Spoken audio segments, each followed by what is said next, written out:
രാത്രി കാലത്ത് 6:30 മണി കഴിഞ്ഞാൽ ബസ്സില്ലെന്ന പരാതിയാണ്. മാധ്യമങ്ങൾ ഇതിനെ വളച്ചൊടിക്കരുത്. ഈ വേദിയിൽ വെച്ച് തന്നെ ഞാൻ പറയുന്നു, കണ്ണൂർ RTO അടക്കമുള്ള മോട്ടോർ വെഹിക്കിൾ ഡിപ്പാർട്ട്മെന്റിലെ ഉദ്യോഗസ്ഥരുടെ ഉണ്ട്. പറശ്ശിനിക്കടവിൽ ഈ പ്രദേശത്തേക്ക് രാത്രികാലങ്ങളിൽ വന്നു പോകാം എന്ന് പെർമിറ്റ് എടുത്തുള്ള എല്ലാ വണ്ടികളും നാളെ മുതൽ കൃത്യമായി പെർമിറ്റ് മുഴുവൻ ഓടിയിരിക്കണം എന്ന് പറയുകയാണ്. ഓടാത്ത പക്ഷം ഇതിനെ വളച്ചൊടിക്കരുത്. ഓടാത്ത പക്ഷം അതിനെ പിടിച്ചെടുക്കുകയും അതിന്റെ പെർമിറ്റുകൾ റദ്ദാക്കാൻ RTA ബോർഡിലേക്ക് കൊണ്ടുപോകാൻ നിയമപരമായി നിങ്ങൾ മനസ്സിലാക്കണം. ഇത് വിവാദം ഉണ്ടാക്കി കളയും. പറഞ്ഞിട്ട് പോകുമ്പോൾ വേറെ ഓവർ സ്പീഡിൽ പോകുന്നവൻ വണ്ടി പിടിച്ചാൽ ഉടനെ ഹോൺ അടിച്ചുകൊണ്ടാന്ന് പറയുന്ന ഒരു കാഴ്ച. പാവപ്പെട്ടവന്റെ ഹോൺ സ്റ്റക്കായി എന്നാ പറയുന്നത്. സ്റ്റക്കായതല്ലേ, അങ്ങോട്ട് പോയപ്പോഴും സ്റ്റക്കായി, തിരിച്ചു വന്നപ്പോഴും സ്റ്റക്കാവുന്ന. അങ്ങോട്ട് കൊണ്ടുപോയി നിർത്തുമ്പോൾ അതങ്ങ് സ്റ്റക്കായതങ്ങ് മാറ്റണ്ടേ.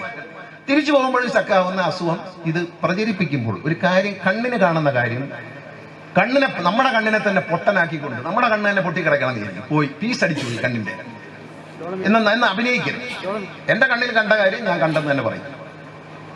കള്ളസാക്ഷി പറയുന്നതെന്നാണ് ബൈബിളിൽ പറഞ്ഞിരിക്കുന്നത്. കള്ളസാക്ഷി പറയുന്നവന് നരകം എന്നാണ് ഖുറാനിലും ബൈബിളിലും പറഞ്ഞേക്കുന്നത്. കള്ളസാക്ഷി പറയരുത്, സത്യമേ പറയാവൂ. അതുകൊണ്ട് ഞാൻ പറയാണ്, ഇത് എനിക്ക് വേണ്ടിയല്ല, ഈ നാട്ടിലെ ജനങ്ങൾക്ക് വേണ്ടി. എല്ലാ പ്രൈവറ്റ് ബസ്സുകാരും നിങ്ങൾ മനസ്സിലാക്കണം, ഇവിടെ സാധാരണക്കാരായ ജനങ്ങൾ മനസ്സിലാക്കണം. എല്ലാ പ്രൈവറ്റ് ബസ്സുകാരും രാത്രി 9:30-10 മണി വരെ ഓടാമെന്നാണ് പെർമിറ്റിൽ എഴുതി കൊടുത്തിരിക്കുന്നത്. അത്തരത്തിൽ ഓടിക്കൊള്ളാമെന്ന ഉറപ്പിന്റെ പുറത്താണ് സർക്കാർ പെർമിറ്റ് അനുവദിച്ചിരിക്കുന്നത്. അവരെ 6:30 മണിക്ക് വണ്ടി ഒതുക്കിയിട്ട് കഴിഞ്ഞാൽ അവരെ ഡ്രൈവർക്കും കണ്ടക്ടർക്കും പോകാൻ KSRTCയുടെ വണ്ടി കാരിയടിച്ചു വരണം എന്ന് പറയുന്ന മര്യാദ. പകൽ മുഴുവൻ നിങ്ങളുടെ പൈസ വാങ്ങിയെടുക്കുന്നു.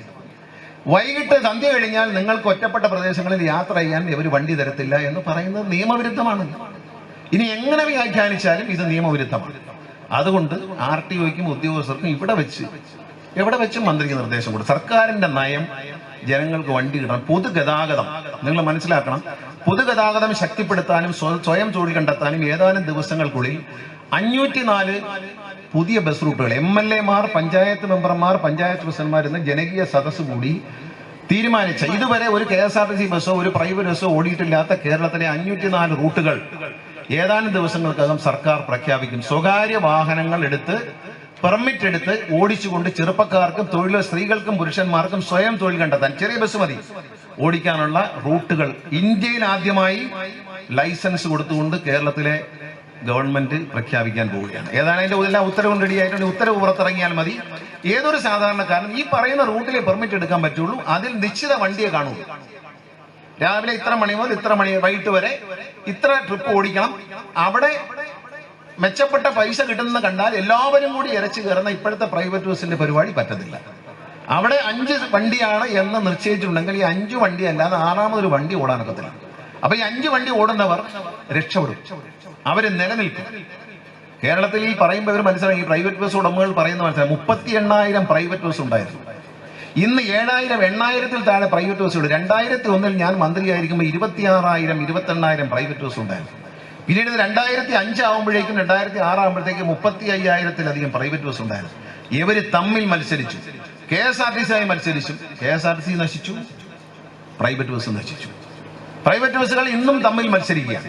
ഒരു റൂട്ടിൽ വിജയിച്ചു എന്ന് കണ്ടാൽ എല്ലാവർക്കും പിന്നെ ആ റൂട്ട് മതി. ഓരോ സെക്കൻഡിലും ബഹുമാനപ്പെട്ട ഹൈക്കോടതി കർശന നിർദ്ദേശം തന്നിട്ടുണ്ട്.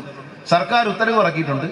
എല്ലാ സമയവും മാറ്റും. 5 മിനിറ്റ് നഗരപ്രദേശങ്ങളിൽ 5 മിനിറ്റ് ഗ്യാപ്പിലും നമ്മുടെ ഇതുപോലുള്ള ഗ്രാമപ്രദേശങ്ങളിൽ 10 മിനിറ്റിലും ഗ്യാപ്പിന് പെർമിറ്റ് കൊടുക്കാവൂ എന്ന് സർക്കാർ തീരുമാനിച്ചിട്ടുണ്ട്. അതിന് ബഹുമാനപ്പെട്ട ഹൈക്കോടതി അത് അംഗീകരിച്ചിട്ടുണ്ട്. ബഹുമാനപ്പെട്ട ഹൈക്കോടതി നിർദ്ദേശിക്കുന്ന കാര്യം തന്നെയാണ്.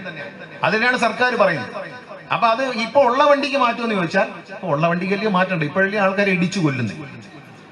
ഞാനെതിരെ എല്ലാം ഈ നിയമലംഘനം എല്ലാം കാണുമ്പോൾ മാധ്യമങ്ങൾ പറയുന്നതൊക്കെ കണ്ണടയ്ക്കാം. പക്ഷേ പാവപ്പെട്ട മനുഷ്യൻ വളരെ മോശമായ നിലയിൽ ഓടിക്കുന്ന ബസ്സുകളുടെ ഓട്ടത്തിൽ ഇടിയേറ്റ് മരിക്കുമ്പോൾ ആ കുടുംബത്തെ രക്ഷിക്കാൻ ഈ പറയുന്നവർ വരണം എന്ന് എനിക്ക് പറയാനുണ്ട്. ഒരു മന്ത്രി എന്ന നിലയിൽ, സർക്കാരിന്റെ പ്രതിനിധി എന്ന നിലയിൽ, ജനങ്ങളുടെ പ്രതിനിധി എന്ന നിലയിൽ റോഡിലെ അപകട മരണസംഖ്യ കുറയ്ക്കേണ്ടത് എൻ്റെ ജോലിയുടെ ഭാഗമാണ് എന്ന് ഞാൻ വിശ്വസിക്കുന്നു. അതിന് പുറത്ത് കർശന നടപടിയെടുക്കാൻ പറയുമ്പോൾ ഹോൺ സ്റ്റക്കായതാണെന്ന് പ്രചരിപ്പിക്കുന്ന മോശമായ പ്രചരണം അതൊന്നും അന്തസ്സല്ല. കാരണം ഈ സമൂഹത്തിന് നല്ലതല്ല ചെയ്യുന്നത്. ഒരു വണ്ടി ഇടിച്ച് നിർദ്ദയം ആളുകളെ കൊല്ലുമ്പോൾ ഇതേ മാധ്യമങ്ങൾ പറയുന്നത് എന്താണ്? അയ്യോ, വണ്ടി ഇടിച്ച കണക്കൊന്നും സർക്കാർ ഒന്നും ചെയ്തില്ല, ഒരുപാട് പേര് മരിച്ചു. മരിക്കാതിരിക്കാനുള്ള ശ്രമിക്കുന്നത് ഒരു കുടുംബം, ഞാൻ പറയുമ്പോൾ എല്ലാവരും ഹൃദയത്തിൽ കൈവച്ച് കേൾക്കണം. ഒരു കുടുംബത്തിലെ ഒരു വ്യക്തി ഒരു വാഹന അപകടത്തിൽ മരിക്കുമ്പോൾ ആ കുടുംബം എങ്ങനെ താറുമാറാകും എന്നുള്ള കാര്യം നമുക്ക് പ്രവചിക്കാൻ കഴിയില്ല.